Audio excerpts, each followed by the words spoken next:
Stay with me.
Paternidade pastoral.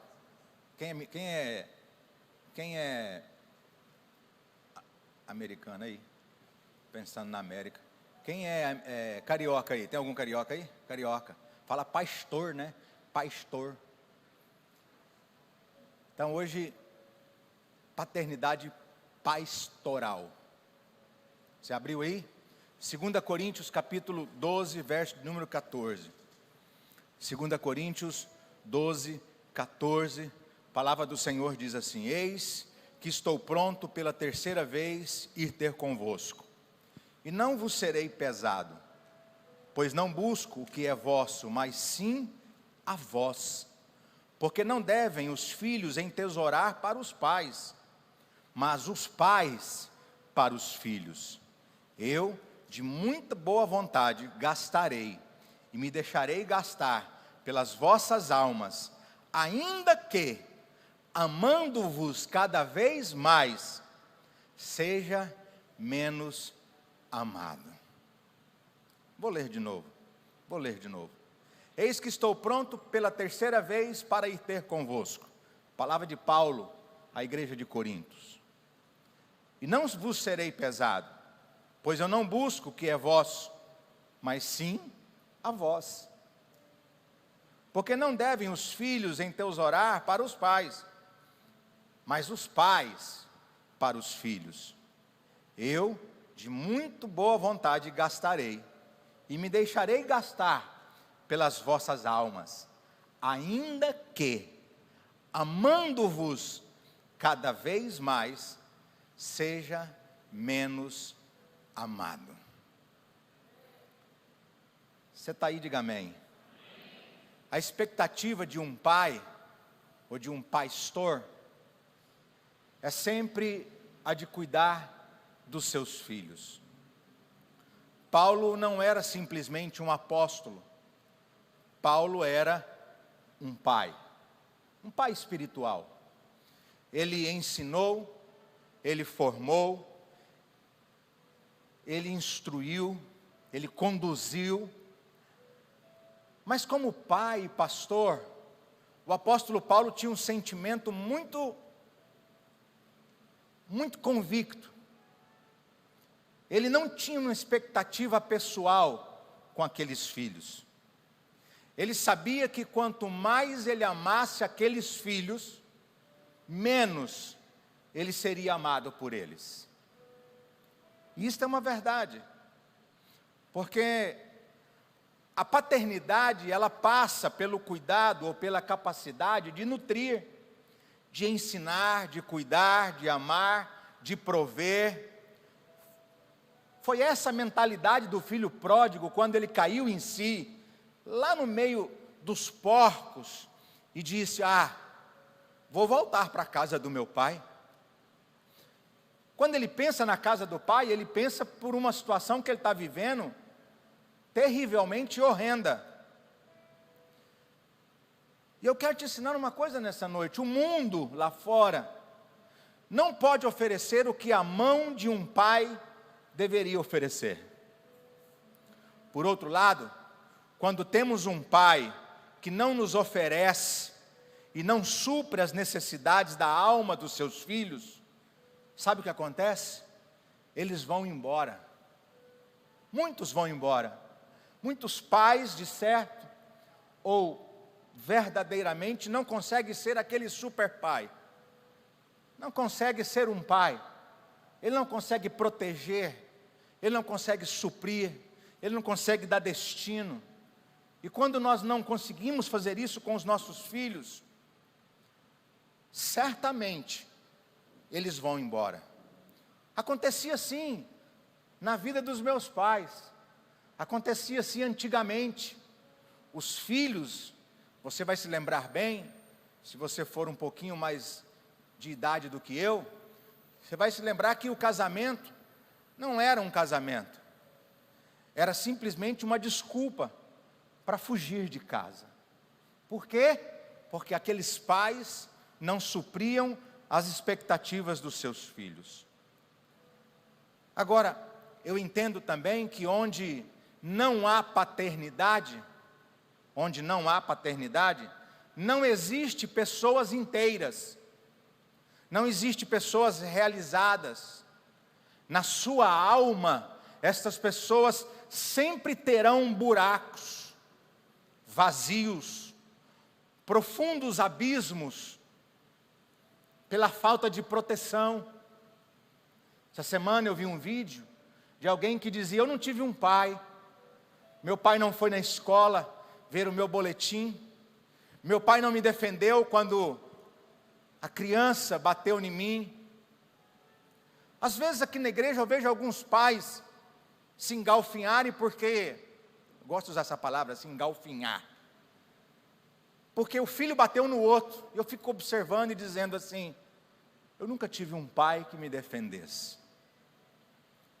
Certa vez aqui na igreja, um diácono pegou o meu filho, pegou ele pela gola da camisa, puxou ele e falou assim: ei, você não pode fazer bagunça na igreja, porque você é o filho do pastor. Eu esperei aquela cena passar, esperei um dia, respirei, porque a minha vontade é ir lá e dar um Hollywood na cabeça dele.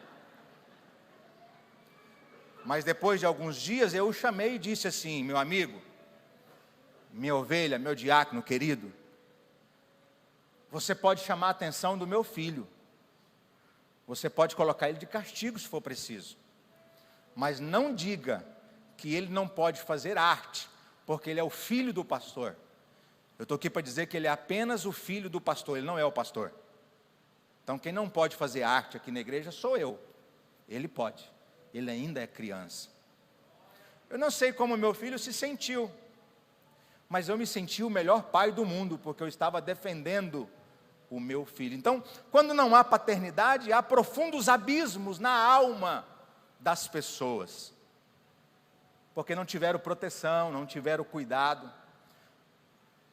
Eu vi aqui o menininho brincando: meu pai é o melhor do mundo porque ele brincou de bola comigo. Meu pai nunca brincou de bola comigo. Porque meu pai fez isso, meu pai fez aquilo. As únicas vezes que eu lembro do meu pai é batendo na minha mãe ou batendo em mim. Então eu não tive um pai. E isso causou na minha alma, e causa na alma de todo ser humano, profundos abismos.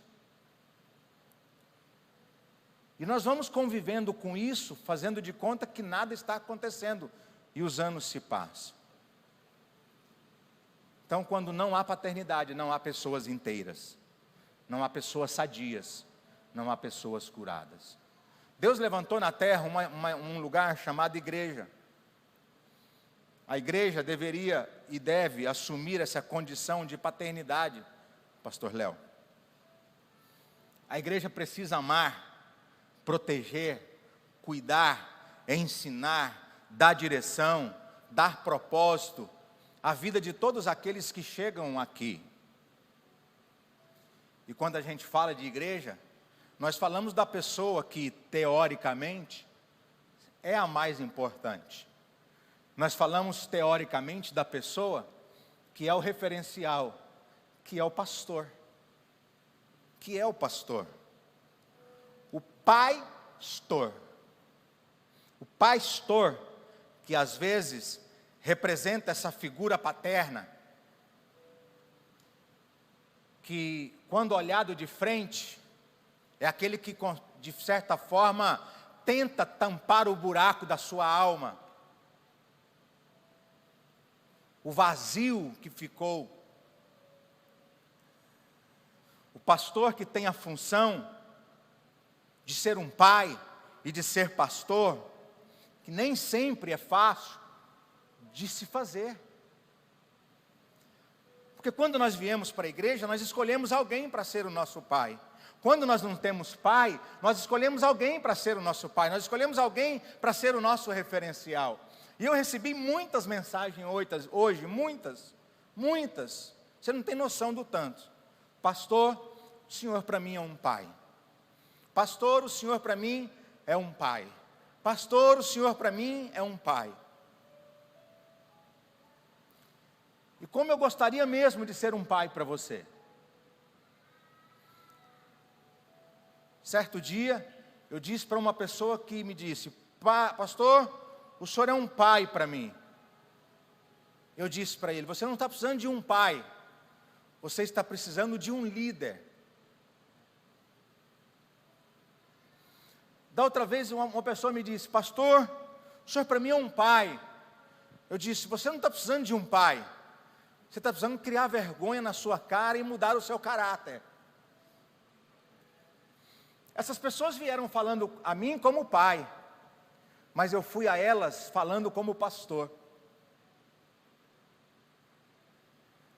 E nem sempre na sua cabeça é fácil separar o que é pastor, separar o que é pai. Nem sempre você vai conseguir separar isso. Por quê? Porque o pastor, ao mesmo tempo que ele é amado, ele também é odiado. Você está aí, irmão? Ao mesmo tempo que eu sou amado, ao mesmo tempo que o pastor Haroldo, ou que os pastores dessa casa, ou que todos os pastores são amados, eles também são odiados.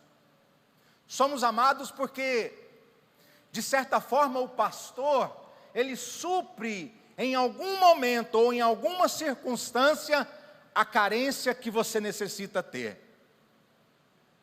Você está conseguindo me compreender? Diga amém. Mas, ao mesmo tempo, na alma, nós também temos comportamentos que te confrontam. E aí você começa a nos odiar. Porque nós estamos te confrontando. Porque nós queremos que você saia desse estado de inércia. Saia desse calabouço, dessas feridas, dessas prisões. E consiga nos enxergar como pai, ok, mas também como pastor. Como pastor. As feridas e os sentimentos na alma daqueles que não tiveram paternidade são transferidos para nós numa velocidade gigantesca. E ao mesmo tempo que ela é transferida numa velocidade gigantesca, ela é tirada numa velocidade gigantesca. Não é verdade, pastor Haroldo? Da mesma forma que eles chegam dizendo que nos ama porque nós conseguimos suprir a carência, eles também vão embora. Porque de certa forma, ou de alguma forma, não foram supridos nas suas carências emocionais.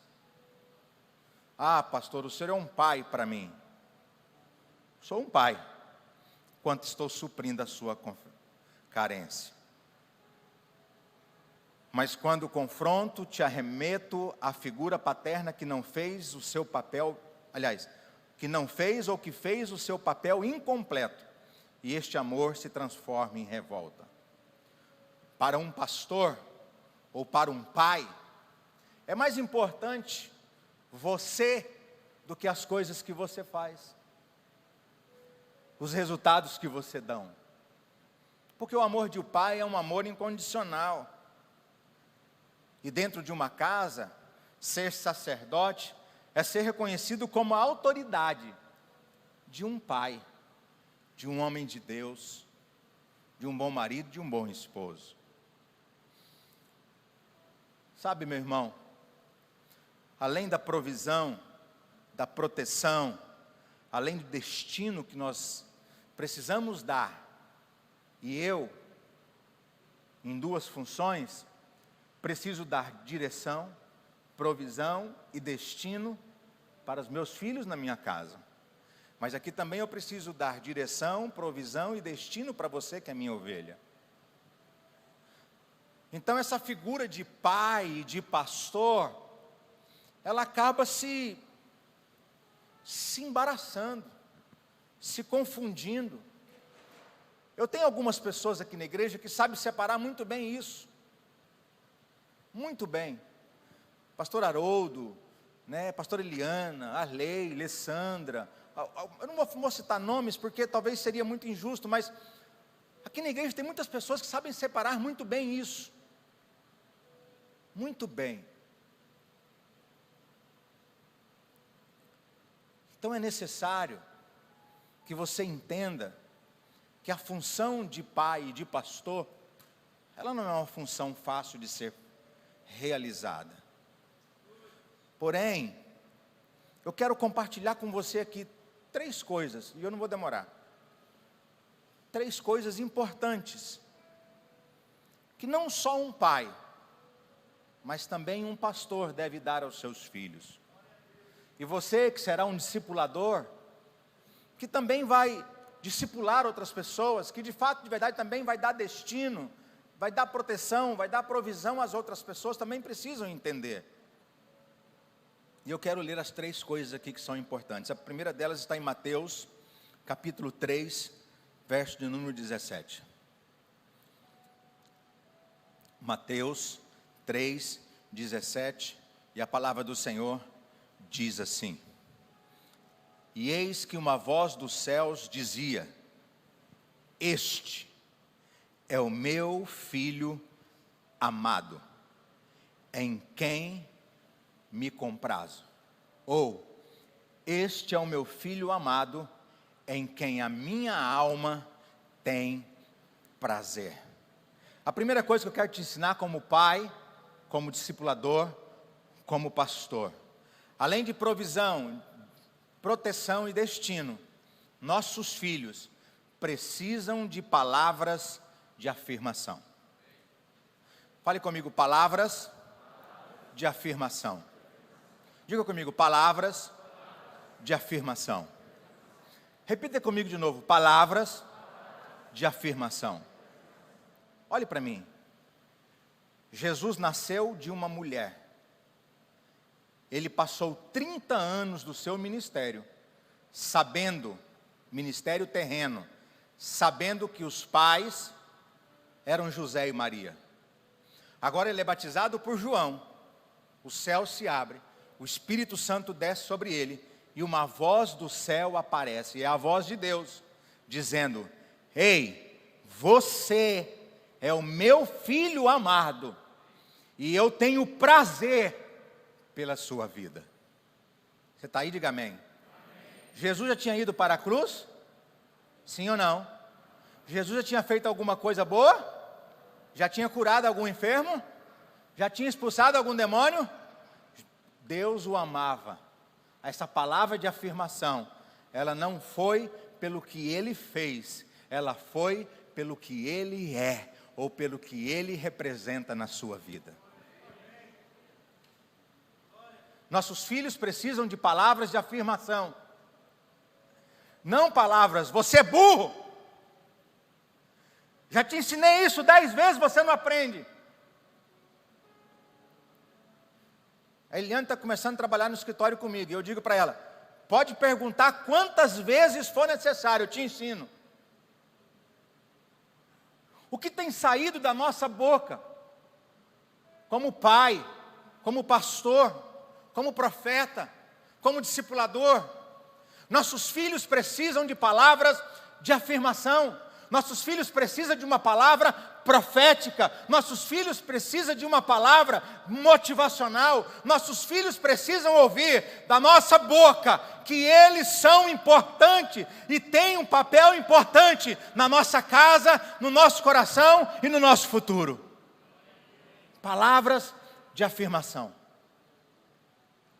Eu sei que muitos de vocês já ouviram: você não vai ser nada na vida, você é preguiçoso, você não vai ser ninguém, olha de onde você saiu.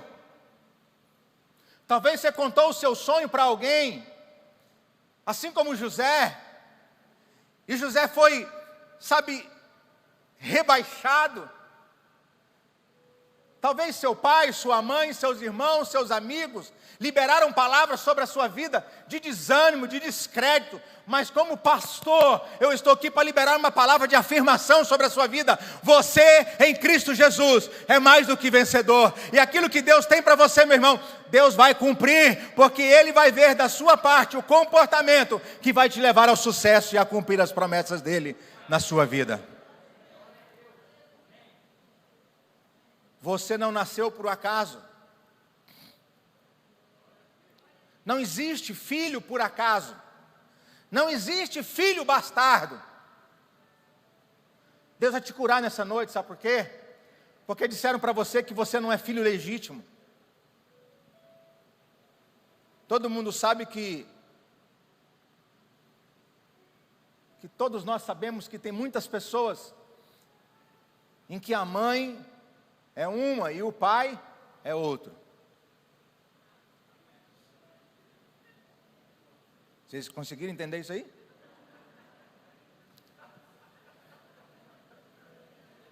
É que não são casados, não vivem na mesma casa.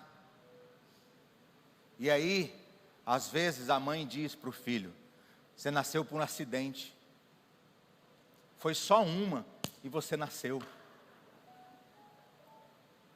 E aí, disseram para você: você é a filha bastarda do seu pai, ou você é o filho bastardo da sua mãe. Eu estou aqui para dizer uma palavra de afirmação para você.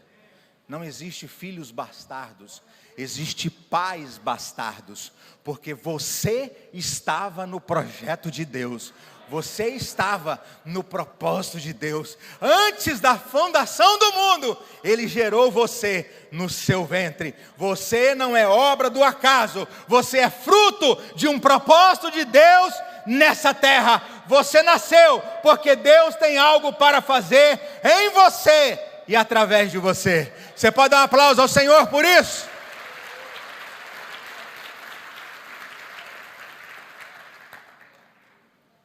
Segunda coisa, está em João 12:49. João 12:49. A palavra do Senhor diz assim: porque eu não tenho falado de mim mesmo, disse Jesus, mas meu Pai, que me enviou, Ele me deu mandamentos sobre o que hei de dizer e sobre o que hei de falar. Segunda coisa que filhos precisam, além de proteção, provisão, direção e palavra de afirmação: mentoria. Fala comigo, mentoria. Pastor, mas quando que Deus mentoreava Jesus? É simples. Todas as vezes que Jesus ia para o monte, Ele ia falar com o Pai. E agora Ele está embaixo, agora Ele está na terra, agora Ele está descendo ali. Ele desceu do monte, os discípulos ficaram. Teve dias que tem passagens que a Bíblia diz que Jesus orou a noite inteira. E oração não é fruto de petição daquilo que você quer com Deus. Oração é fruto de relacionamento. Tem muita gente, queridos, que ainda não entendeu que oração não é uma lista de pedidos. Oração é relacionamento. Quando você acorda, é bom dia, Espírito Santo, bom dia, Jesus, oh Pai, obrigado. Oração é fruto de mentoria. Qual é o problema nosso? É que a gente se ajoelha para orar, pedimos e depois nos levantamos e vamos embora, e Deus fica lá esperando para falar com você. Nós não perguntamos para Deus, nós não ouvimos a voz de Deus. Jesus está dizendo que tudo que Ele está falando, tudo que Ele está pregando, tudo que Ele está ensinando, Ele recebeu do seu Pai. E a pergunta que eu faço para você nessa noite é: você tem mentoreado os seus filhos?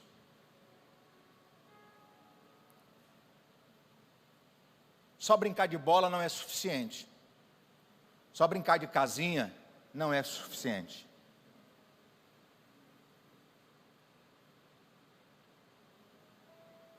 Só dizer para ele, eu te amo, meu filho, não é suficiente. Nós precisamos de uma geração que precisa ser mentoreada.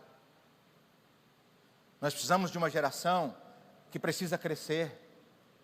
A igreja, por muitos anos, perdeu de ocupar os primeiros lugares, porque focava só em oração, em jejum, leitura da Bíblia. Isso não é errado, devemos fazer.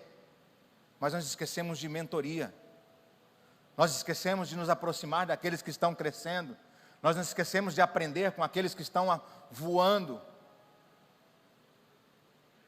Tem muitas pessoas que se aproximam perto de mim, e eu sei disso, é só por aquilo que eu posso oferecer. Tem muitas pessoas que andam comigo, é que você não tem noção. Você não tem noção.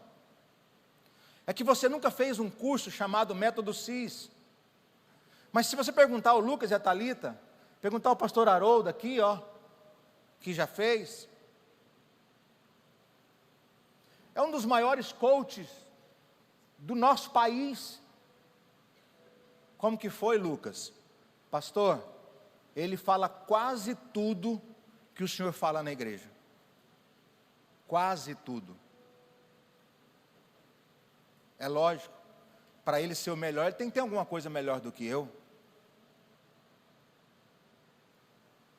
O problema é que você me tornou alguém comum na sua vida. O problema é que você olha para mim como pastor, ou para o pastor Haroldo, ou para qualquer pastor dessa igreja, e acha que nós somos comuns. Acha que nós não podemos te dar mentoria. Acha que nós estamos aqui simplesmente para ser seu amigo. Irmãos, Jesus falou assim, eu já não vos chamareis de amigos. Um dia o Arley vai se lembrar. Eu disse para ele, Arley, ser meu amigo na igreja não vai te levar a lugar nenhum.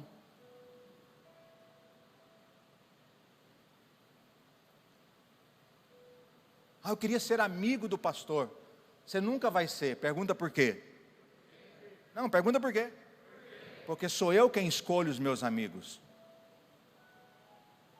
Se você não aprendeu isso, você vai aprender. Se alguém está te chamando para andar junto, é porque ele quer ser seu amigo, é porque ele quer que você seja amigo dele.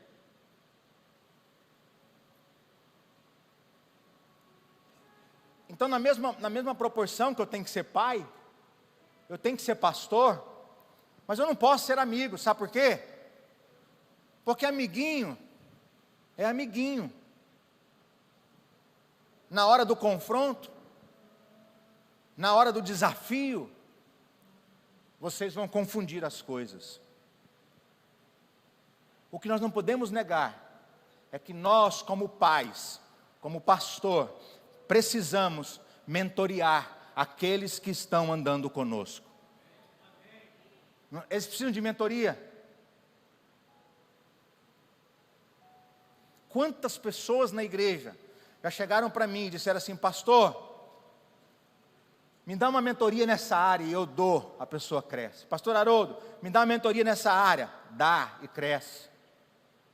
Se você quer uma mentoria de construção de civil, você tem que falar com o Arley, não é comigo. Se você quer uma mentoria a respeito de ser coronel, você tem que falar com o Esnaldo, não é comigo. Se você quer uma mentoria de como tocar, cantar, como cantou magnificamente bem aqui, o Josiel, você tem que falar com o Josiel, não é comigo. Mas você precisa entender uma coisa, filhos precisam ser mentoreados. Pergunta, qual é o problema? Que vocês acham que vocês sabem tudo. Filhos sempre acham que eles sabem de tudo. Meu irmão, se você juntar Jacó, Baroni, Pires, dá quase ou mais de 200 anos de experiência. Mais, uns 300 anos. Falar lá que foi mais. Mentoria. Nós precisamos aprender a mentorear os nossos filhos. Quando seu filho estiver começando a andar e ele cair, não diga para ele que ele pulou, diga para ele que ele caiu. Levante-se ele e fala assim: papai vai estar aqui para te levantar hoje, mas amanhã papai pode não estar, e você tem que aprender a se levantar das suas quedas.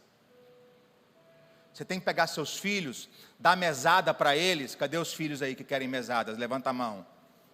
Olha aí, ó.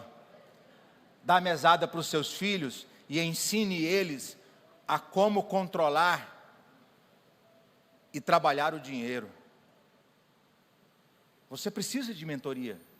Você que é pai precisa transmitir mentoria. Você que é pastor, líder, precisa mentorear e aprender a mentorear os seus filhos. Agora, como que você vai ser um mentor se ninguém te mentoria? Ah, pastor, eu queria que o senhor me mentoreasse. Vai ali, ó. Compra um livro. Isso aqui é uma mentoria. Faz o que está escrito aqui. Faz o que está escrito aqui. Eu te garanto, se não mudar a sua vida, eu te devolvo o seu dinheiro. Agora, nós achamos que somos, que podemos e que temos. Aprenda. Deus mentoreava Jesus. Jesus obedecia à mentoria do seu pai e fazia exatamente como ele mandava fazer. Quem não faz o que os seus mentores lhe ensinam, ovelha que não recebe o que sai do altar, suas vidas podem ir água abaixo. Terceiro e último ponto, está em Mateus capítulo 27, verso de número 46.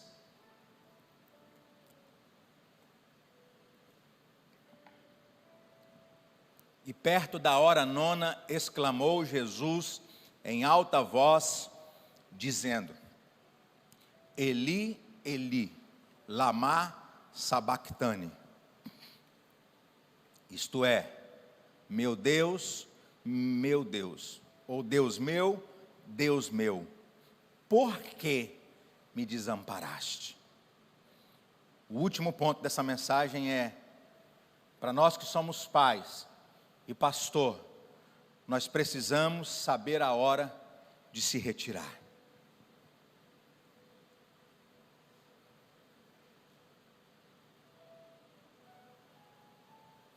Nós precisamos virar as costas para que eles possam aprender a andar. Hoje eu falo para a Camila lá em casa: deixa cair. Ele vai cair na escada. Deixa cair. Não deixa, pastor. Irmão, bêbado e criança, Deus cuida deles.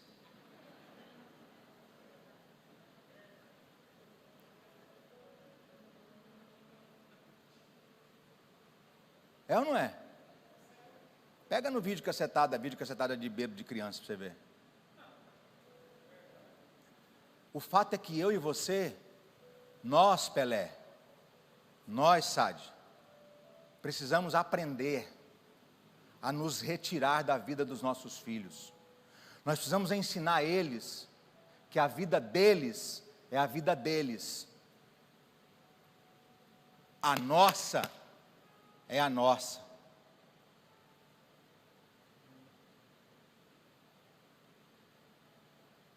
Pastor, o senhor é mau. Sou não. O dia que o meu filho ou a minha filha achar que eles podem mandar dentro da minha casa, que eles podem falar alto comigo, que eles podem fazer o que eles querem, está na hora deles arrumarem a mala e vazar. Chega uma hora que a águia, não sei se você sabia disso, alimenta os seus filhotes no ninho.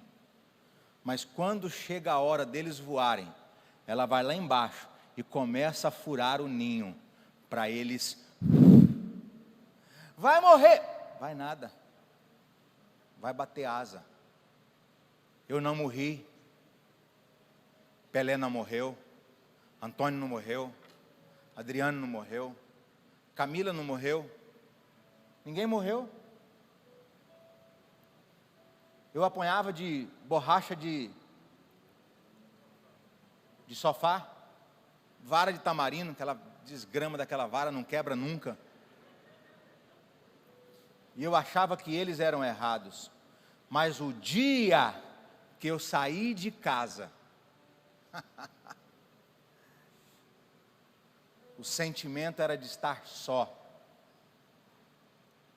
No dia da provação, o filho pródigo disse: levantar-me-ei e voltarei para a casa de meu pai.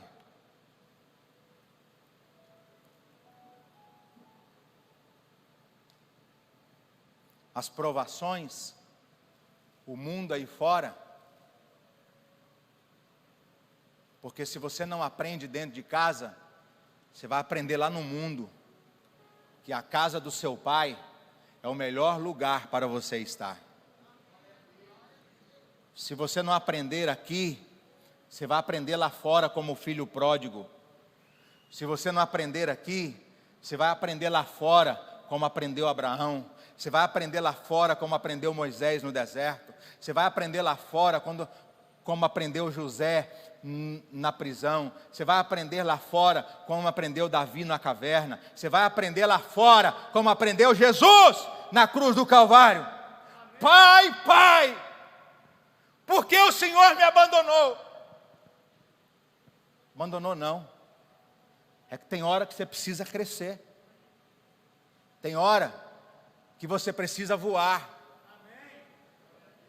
Está na hora de você começar a bater as suas próprias asas.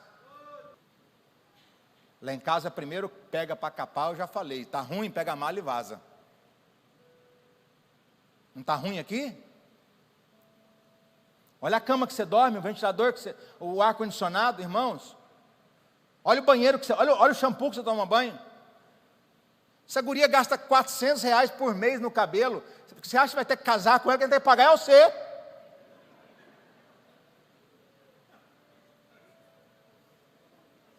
Esse dia foi para ela, eu não vou pagar. Ela falou assim, não pedi para o senhor pagar não, eu vou pagar. Eu tenho dinheiro. Falei, que bom. Que bom. Mas tem hora, Arley, que a gente precisa sair.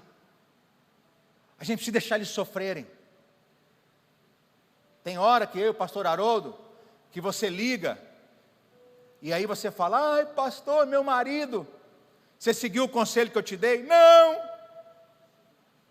Então minha irmã, se vira. Né pastor?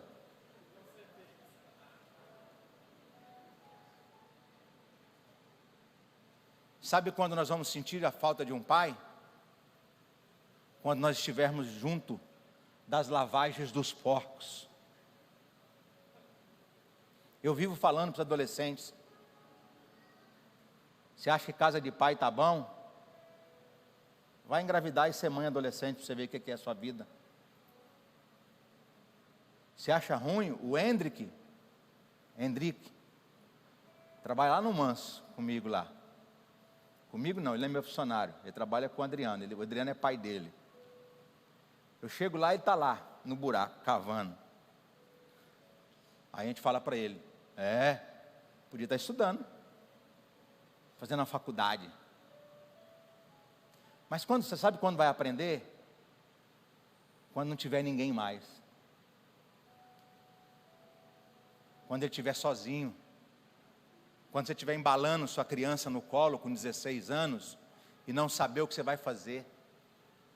Sabe por quê? Porque não ouviu o seu pai.